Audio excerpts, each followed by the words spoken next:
Welcome to Emergency Medicine Match Advice, a Google Hangout web series sponsored by Academic Life and Emergency Medicine, and its editor-in-chief, my bestie from the Westie, Dr. Michelle Lynn from UCSF. Good afternoon, Michelle. That's a new one. Thank you for that intro.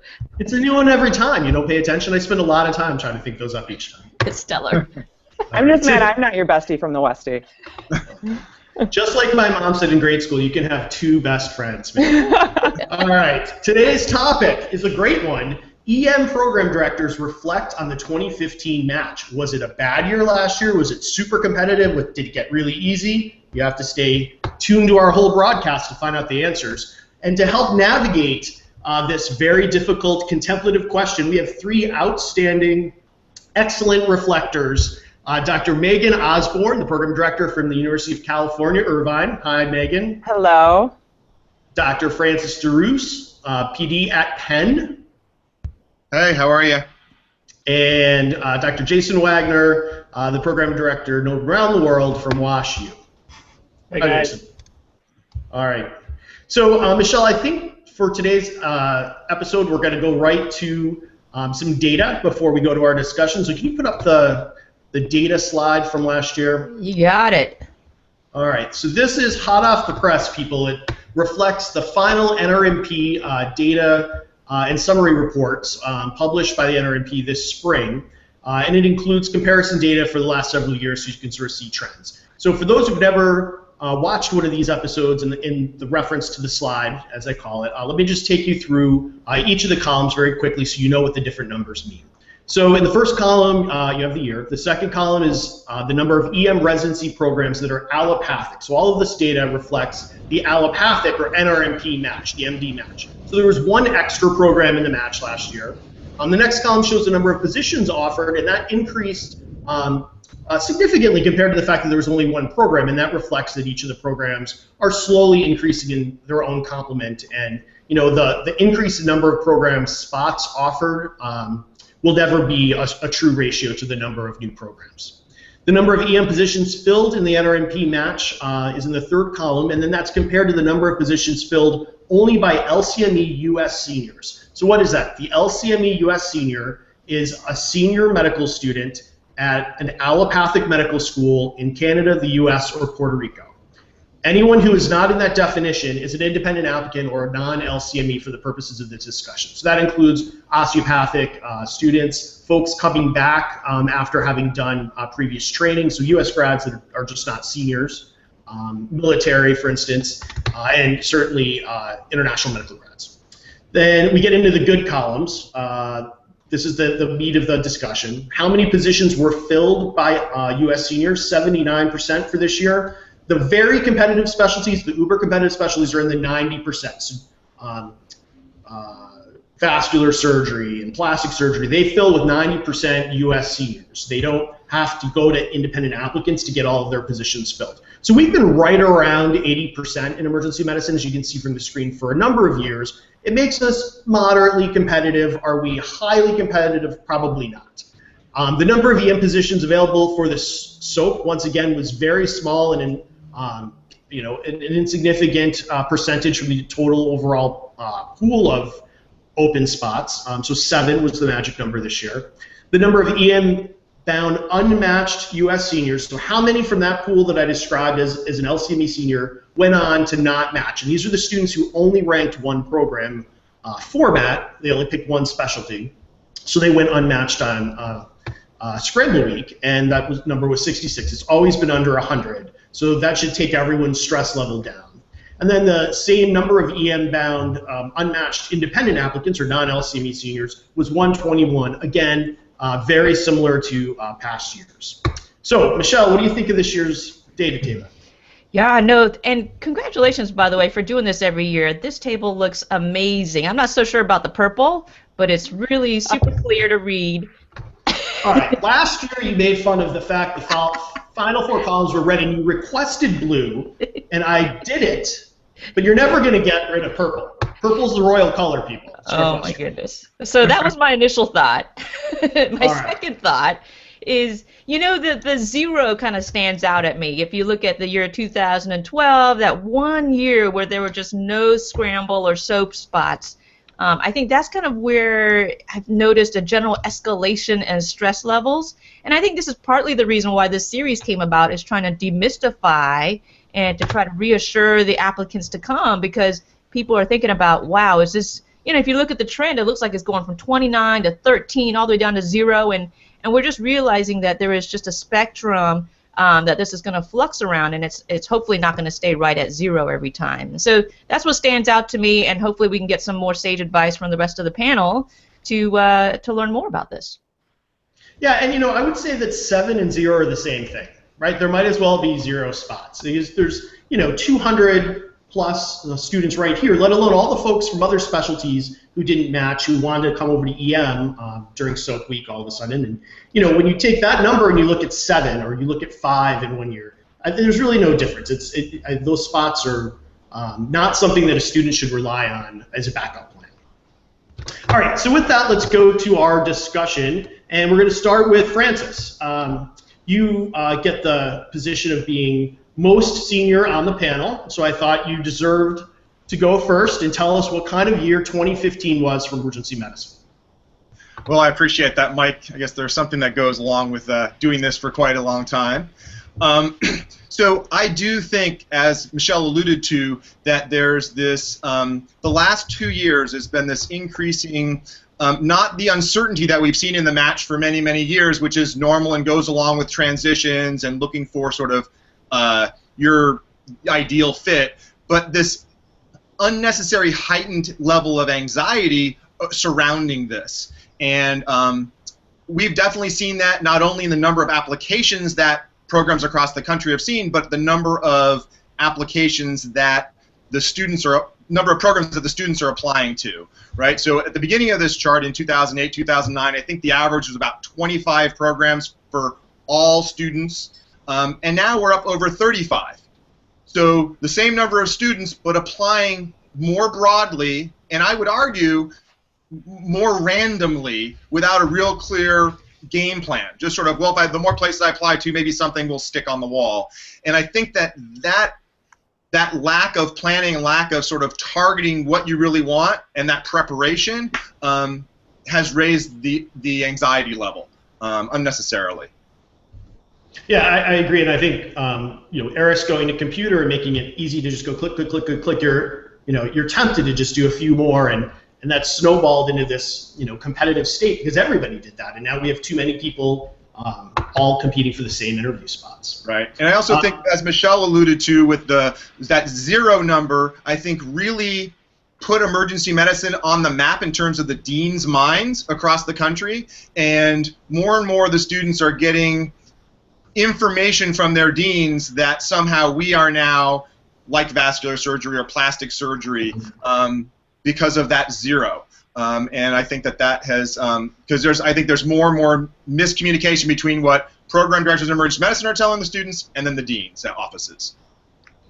I agree. I think deans, if you're out there and listening, you should certainly be bringing your PDs, whatever specialty, to specialty nights and getting these questions answered for the folks that know material for their particular specialty. So was it more competitive? Was it less competitive? Stayed the same?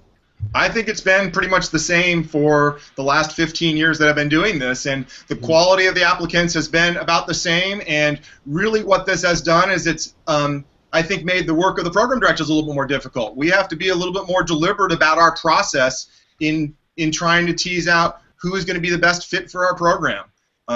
Most of the applicants are excellent. They're all going to do well in emergency medicine, and we just got to figure out the ones that are going to do the best in our place. I think that the program directors, that's good homework for us. I think it makes the process more authentic on our side as well. But I look at the data table, and each year those number of students applying goes up and up and up and up. It's just emergency medicine continues to grow by adding on programs, and at some point we're going to hit a ceiling, or the students are going to hit a ceiling, one or the other, and then something will change. I don't know that year is this coming year. What do you think? No, I think that emergency medicine is going to continue to grow for the next several years, and I think that as that table so eloquently shows, it really it maps the number of students going into emergency medicine. The enthusiasm for emergency medicine increases, but so do the number of spots, and so does the appreciation of what emergency medicine has to offer to health systems. And so I see that growth continuing. So do you have any general advice based on your observations just from this past match compared to others or these data trends over the last several years? What would you tell the students to do as they prepare mentally to sort of enter this process? I think you, as previous episodes in this series have shown, do your homework in terms of where you want to do your sub-Is and why you want to apply to those programs, and understand why you think those programs would be a good fit for yourself, and get some good advice. Be realistic about how you are as an applicant so that you can target the appropriate number of programs. Okay, great. Any final thoughts on last year? No, actually, it was a great. I mean, I always love interview season, and I'm always impressed by the quality of students that come through. It's just really, really fun.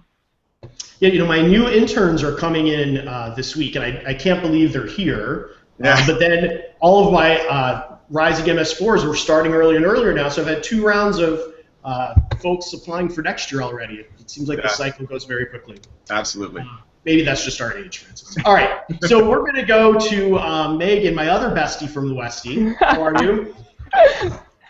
So thanks, Mike. I totally agree with Francis. I think that it felt like a more competitive year, but I really don't think it was a more competitive year. I think people got scared in 2013. We had that really high percentage of matched applicants and higher percentage of unmatched applicants than we usually have.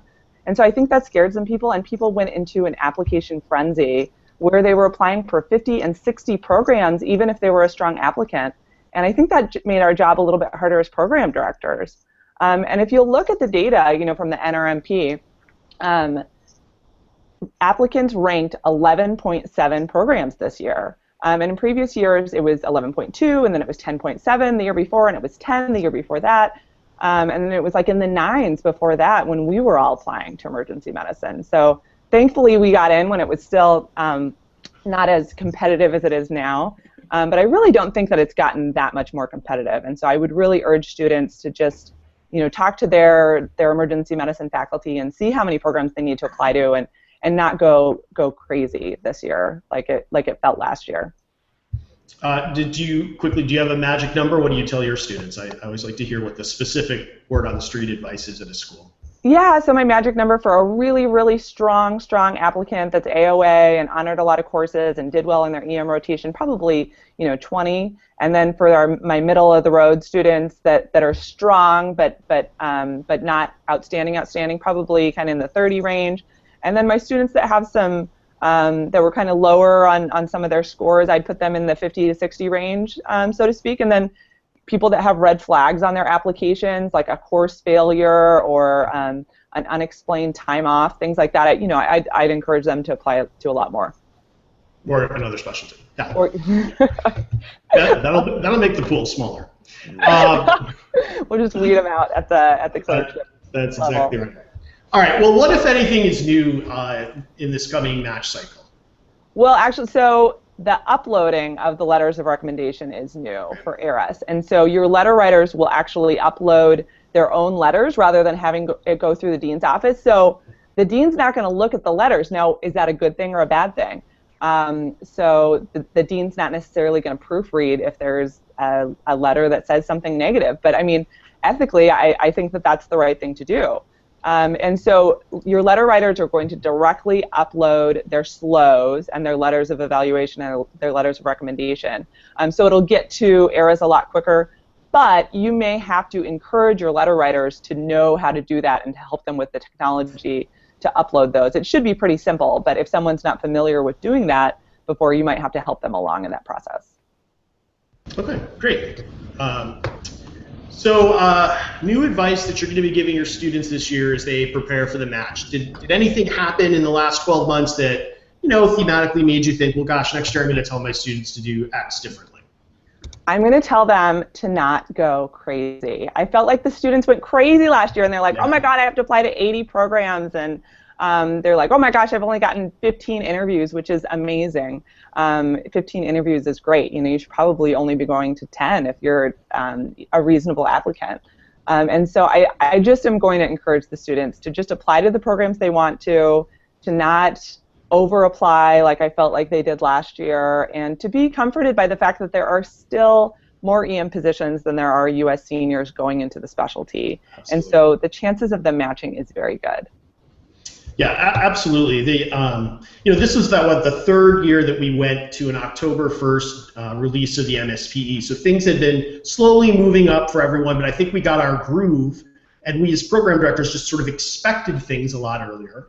And that frenzy began on our part in advising students last summer, and it just kept going. Yeah. So it was kind of a crazy year. I agree. Yeah. But not necessarily more competitive.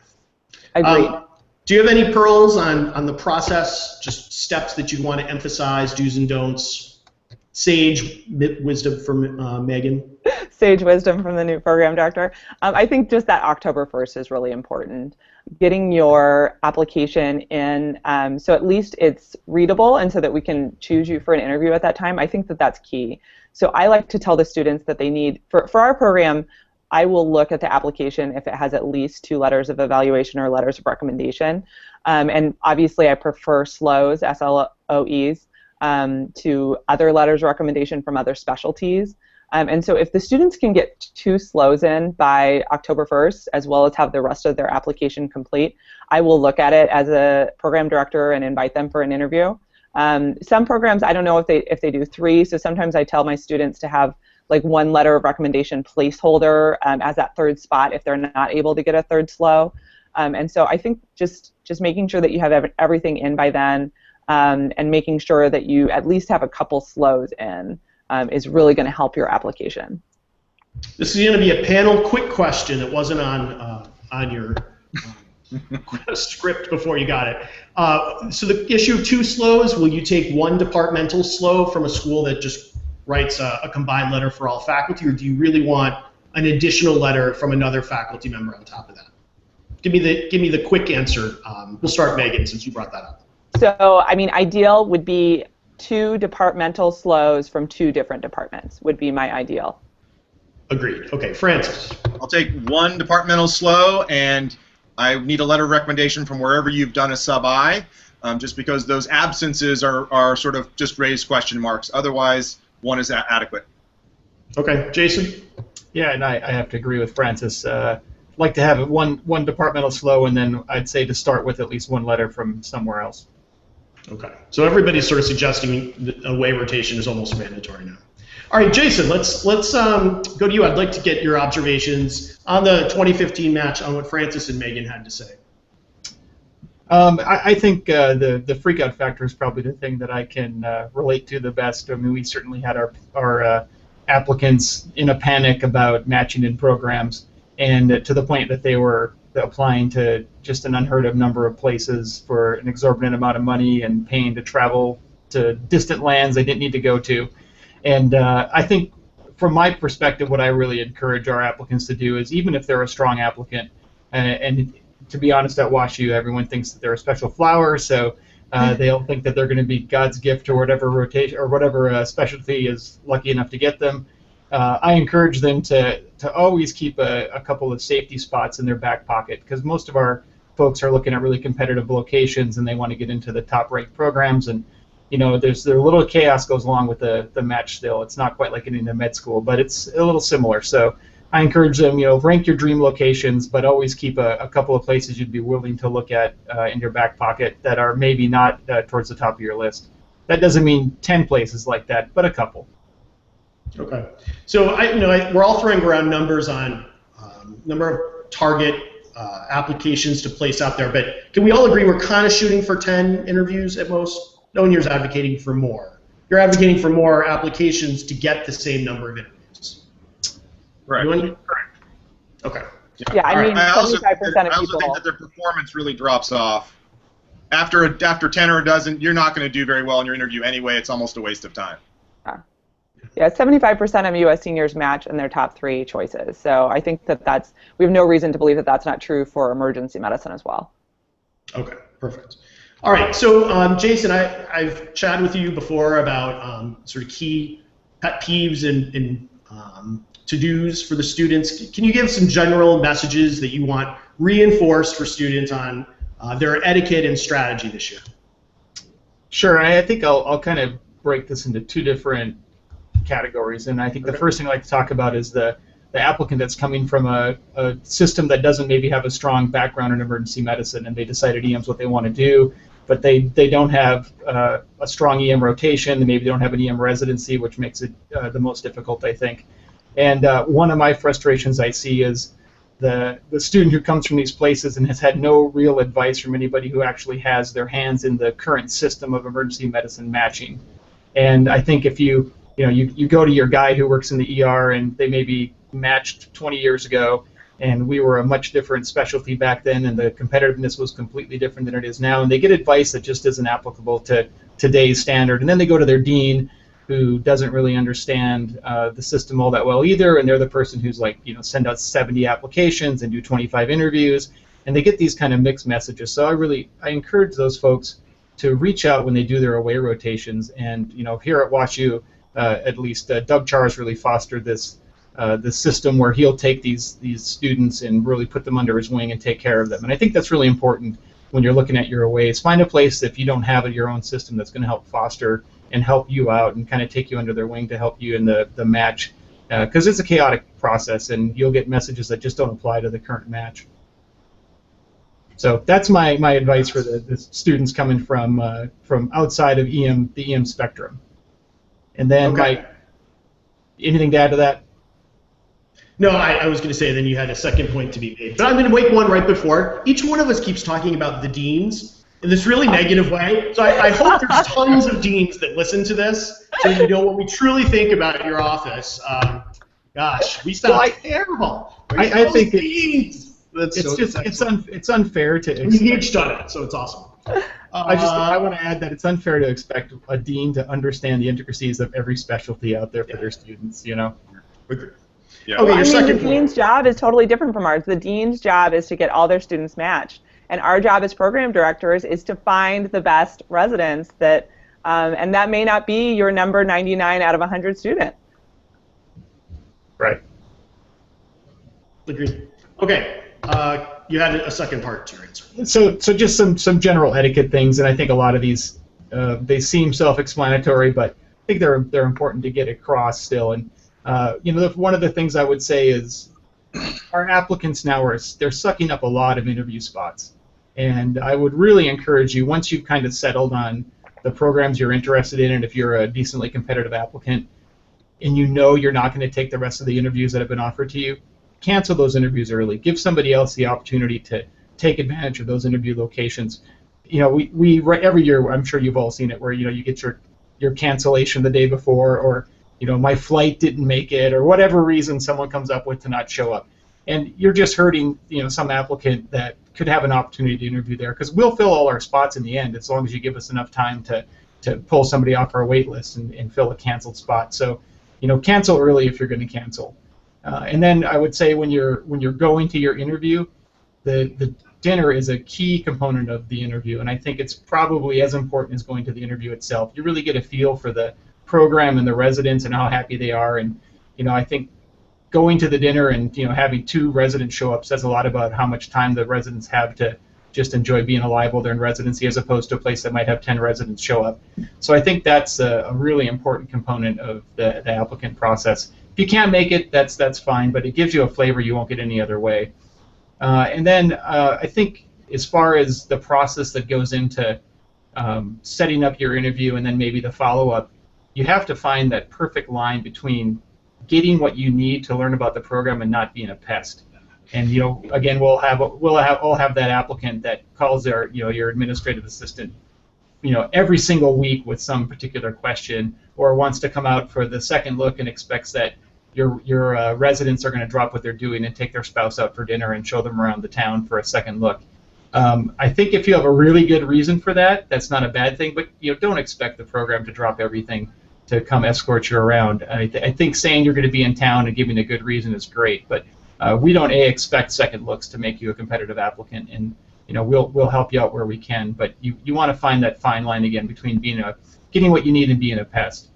And then I think the other thing I would add is when you're interviewing, be yourself and be unique, but don't be too over the top or too outlandish. You'll see people every once in a while who are just trying so hard to be a unique interview, and oftentimes that backfires. So you should be yourself, but be comfortable. And then my final word of advice is don't get drunk when you go to the dinner. Have a drink if you drink, that's fine, but don't get intoxicated. That never leaves a good impression. We actually had an applicant now, it's several years ago, but actually got fairly drunk at the dinner and then ended our dinner by asking the residents where he could find the nearest strip club before his interview day started. Like, that just kind of leaves a sour taste in your mouth about that applicant. I encourage everyone to rewind back to the start of Jason's response and imagine that he's just giving relationship advice like on the radio.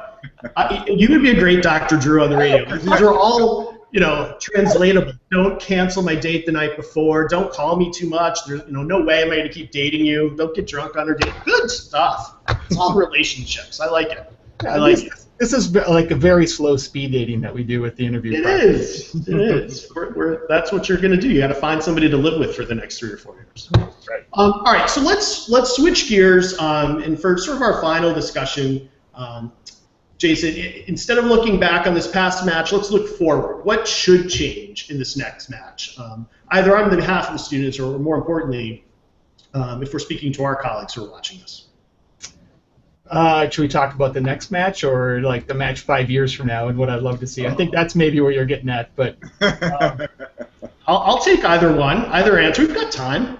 So I'd say first of all for the upcoming match, I would love to see some agreement amongst the programs on start times and things like that, which will kind of lead into my second thing. But we're actually looking at bumping our interview season up a week or so. And with the thought, and now we're sharing our dirty little secrets a little bit, but I feel like we're in the Midwest, not necessarily everyone's dream location, but I think our program in the Midwest has some great things to offer. And with that in mind, we always get some cancellations towards the end of the year from the coast folks. They don't want to come to the flyover land anymore. So by bumping up, I think we can capture a few applicants that otherwise might have canceled on us in January, who we might instead get early on, right after the dean's letters come out, and if we can kind of get on the ball as soon as possible. So that's one of the things that we're looking at tweaking for this coming year. So I'd love to see us go to a system that's more like some of the surgical subspecialties, and that's the concept of having limited spaces available. And we talked about this in the Cord listserv a couple years ago. I got lit up by a few well-known people in emergency medicine for suggesting it. But I really think if you create an artificial economy of interview spots, that it'll be better for the applicants, it'll be better for us. I don't want to do 300 interviews in a year to find the 12 people that I really want to keep, just like the applicants don't want to do 20 interviews to find the 5 programs they really want to go to. And if you would change to a system where we would say all of VM would agree that we're going to interview on Monday and Friday, and interviews are going to run from hours from 10 a.m. until 4 p.m. You don't have to get maybe that specific, but basically you limit the applicant to only be able to interview in 10 locations, and then they have to spend the currency of time and availability in a meaningful way instead of what it is now, which is who can throw the most money at the problem. If I can afford to fly to 25 programs, then I can go fly to 25 programs. And so actually create this artificial economy around interview season. And I've talked a little bit with some of our economic guys here at WashU, and they've been interested in trying to model this a little bit, and I just haven't been able to make the time to make that actually happen, where you can kind of see the unintended consequences of creating this economy that none of us have any concept of what it might do. Francis and Megan, what are your thoughts on that idea? Well, all right, I'll start since I've been doing this for the longest. I don't like the idea just for the simple fact that I don't think we're good enough as program directors in this ever-changing economy, if you will, of figuring out which residents we really want. And I think that much of what's happened in the last couple of years, such as shifting interviews a little bit earlier. We last year added an interview spot because there was more uncertainty, and I wasn't as confident with the candidates I was selecting. I think we're not very good at it yet, and so much has changed in the last 5 years that I'm not sure that's healthy. I think I like the concept, but I think we need to be in a little bit more stable space where maybe the growth isn't continuing like it is right now. Right. So you want as many options as possible until. Sure. Okay, I get it. Yeah. Megan.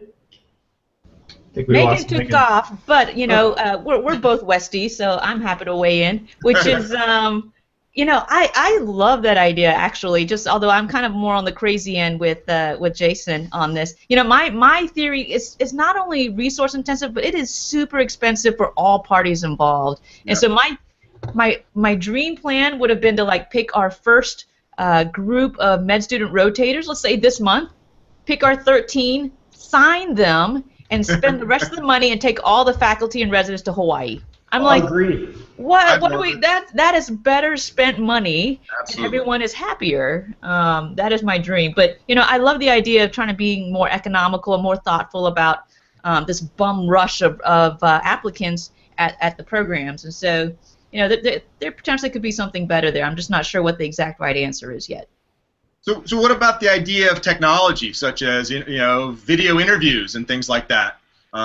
My program coordinator that I hired a few years ago, I hired her because of her video interview that was just sort of into a camera, and I was so impressed by some of the things that you can pick up that way. And we've done it a couple of times now with folks that either couldn't get through because their plane got delayed or something like that, and I think that is a really exciting opportunity to sort of maybe screen some people and then bring in the ones that you really like the best into the program to get a little more information about them. Yeah, so like 2 rounds of interviews.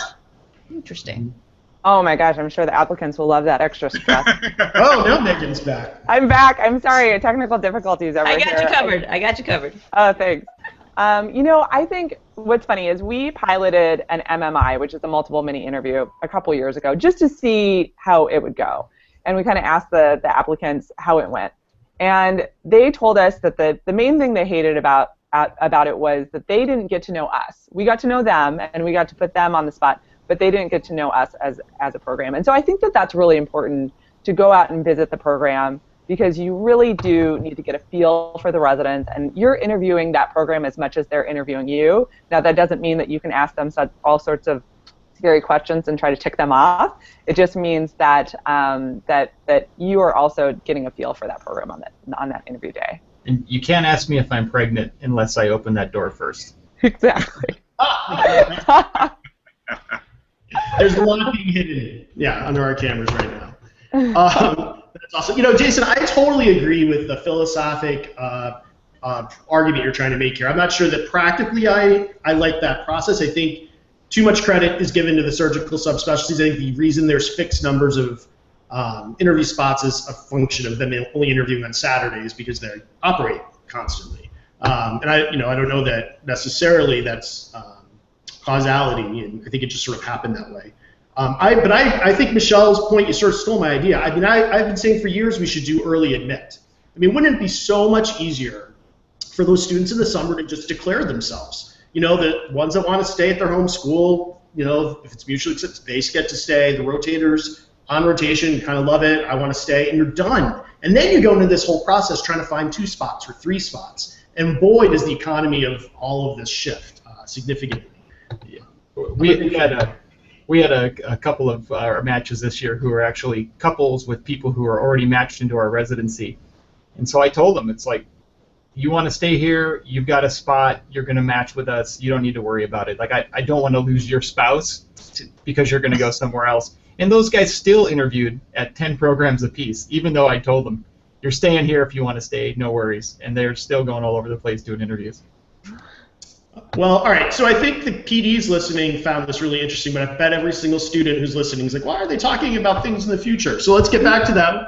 And just really quick answer, Jason, then we're going to kind of go to our panel questions. Were the students fixated on anything in 2015 that drove you insane? Were they all asking the same question? You're like, what website did they read that on? There's always one every year. Boy, I don't know that I would say a specific question. I still think, and this has been a trend now for a couple years, there's still this massive involvement in international medicine that frankly makes me a little crazy. Going on a rotation to Africa for 2 weeks and getting your picture taken with a poor village that you've helped out does not make you a better applicant. It doesn't impress me. It just puts you in the same pool with 95% of the people you're interviewing with. And I'm not sure why there's this great love right now for international health when the health disparities in our country are pretty dynamic as well. And I'm not saying, I mean, my wife does international work in Madagascar, so I'm not saying don't go out and help the world, but it does not make you any different than anybody else. And for it to be the crux of your application and your personal statement, I just think it doesn't make you unique. It makes you the same. Yeah, I totally agree. I think it's the same as the student who has a marginal role on a research project and then says they have all intentions of a robust research career, and then you start to break it down and ask them questions and they can't really translate one into the other. It's the same sort of thing. 2 weeks in Africa makes it palatable, but perhaps you don't know very many of the details about how to sustain a project or how to conduct research for longitudinal periods of time. And when you get right down to it, some of the students really have that deep understanding, but most it was a vacation. So. What about Francis and Megan? Do you have any quick answers? Megan, I'm sure you had a pet peeve. Yeah, I have a couple pet peeves. But I agree with the international medicine thing. I think too, if I then ask you about it and you don't have a good concept and understanding of what is good for global health, so i.e.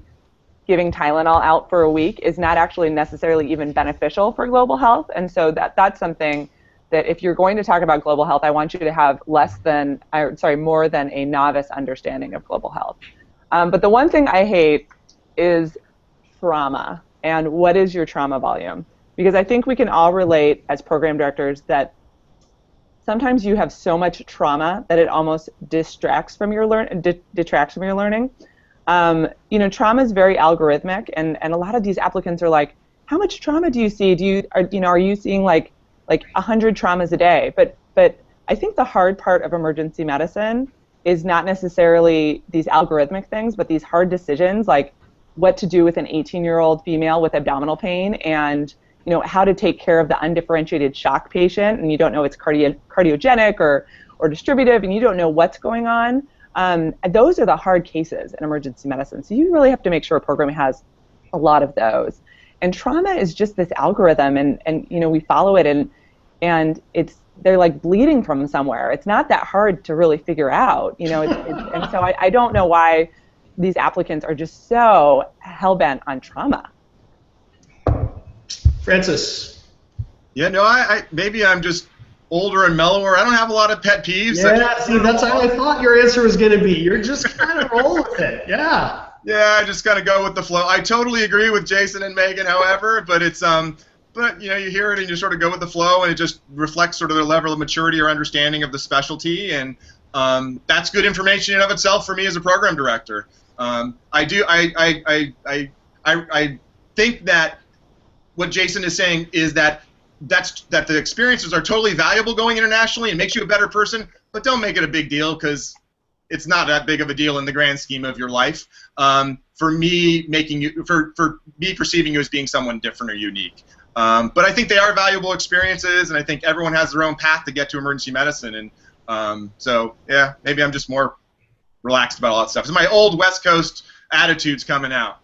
Oh, another bestie from the Westie. I love it. All right, Michelle, go to your Michelle summary thoughts. I'm always interested to sort of hear what you have to say after the discussion. You know what? This discussion has been so great. I kind of got lost in the whole thing that I forgot I was supposed to say something. Well, first of all, Megan apparently is in the witness protection program because she's either blacked out or just not on the screen. I am not so sure what's going on with that.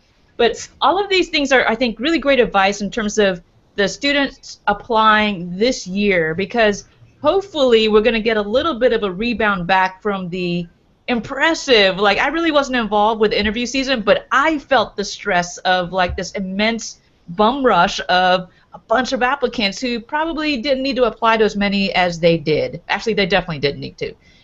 So, you know, I encourage you guys to look through this video series to kind of think about the elements you should factor in. I think Jason brought up great advice about getting a really good advisor who is immersed in the system, and so SAM has an e-advisor system. I'm going to put up Mike's home address and phone number if you guys have any questions for him. I'll be around all day. But getting good advice, being thoughtful about your range of rank lists, and just trying not to get sucked up into the frenzy of it all is kind of the bottom line I kind of took out of this. Did I miss anything, Mike? No, I heard the same themes, and yeah, I think listen to the folks who went the year before you, because it's not going to be all that different, and I think that's a reassuring message. All right, well, look, Megan's back, so perfect. Oh my God. Because the official discussion portion is over, and now we get to go to our commercials from the My TV, favorite. which I love. Yes. All right, mine too. So we're going to start with Francis, who I'm going to ask, tell me something I don't know about the University of Pennsylvania. All right.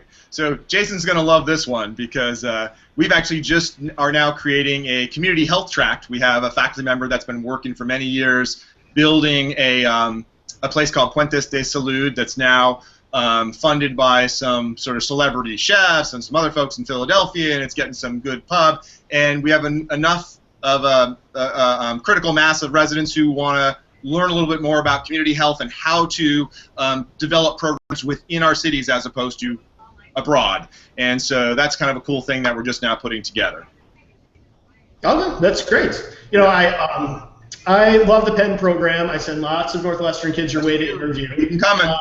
And, you know, students, Philadelphia is a cool town. If you've not spent time there, you know, there's more to the U.S. than just Boston and San Francisco. Go check out Penn. They have an amazing research faculty. They're doing really great work for the local community around their hospital. It's a great program. And Francis is the man. Right. Thanks. Megan, tell me something I don't know about UC Irvine. I kind of know a lot about UC Irvine. Well, first I'm going to start with the anti-advertisement of my brand new MacBook that should not be freezing. And so this is going to be my advertisement to Apple to send me a brand new MacBook, please, so this doesn't freeze. Holy smokes! Right, But anyway, I have to ask, is it the brand new MacBook with like the Force Touch and the 13-inch with the USB-Cs, or is it a MacBook Pro? Because I'm a little jealous if you got the gold MacBook. I did not get the fancy MacBook, and maybe that's the problem. Or maybe it's the MacBook Pro user, which is me. Who knows? But so let's see, my advertisement for UC Irvine. Well, nobody has a cooler mascot than us, the Anteaters, so that's pretty fantastic. But then also, I think our curriculum is a lot of fun. We have 20% of our curriculum is asynchronous, and we use this platform called Schoology, where we try to integrate a lot of great things like quizzes and podcasts and obviously stuff from academic life and emergency medicine onto Schoology, and so that's, I think, really neat for our residents. And so we're really trying to use adult learning and flip the classroom and things like that in our curriculum to really make it integrative throughout all 3 years of residency. Yeah, you know, students, Megan is a smarty pants, and I know this because we started a master's in education program together. I made it through one course, and then I became a beauty school dropout, and I was out there. It was great, but it was too much to do it with that and PD. But Megan stuck with it, and you know, now she's an expert in curriculum design, and I'm sure that's reflected in the changes that you're talking about in your curriculum. Plus, the OC is just pretty. Right. See, I mean, to speak to Dr. Wagner's point, you know, we try to do our interviews in January because when you come to UC Irvine in January and it's 80 degrees, we say, see, don't you want to be here in January? And that argument usually works, Californians. It usually works. Yes, it does. All right, Washington University in St. Louis. I kind of know some stuff about it. I've been there a few times. What do I not know, Jason? All right, well, I think you actually probably know part of what I'm going to say, and Megan gave me the perfect lead-in for it.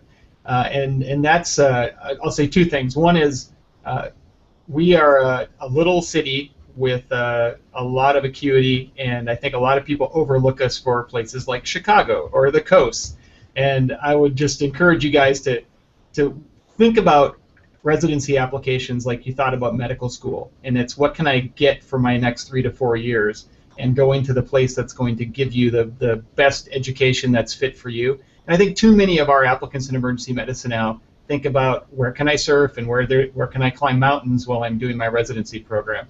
And as a flyover guy now, I would encourage you to think about where can I get the best training that fits me and my needs.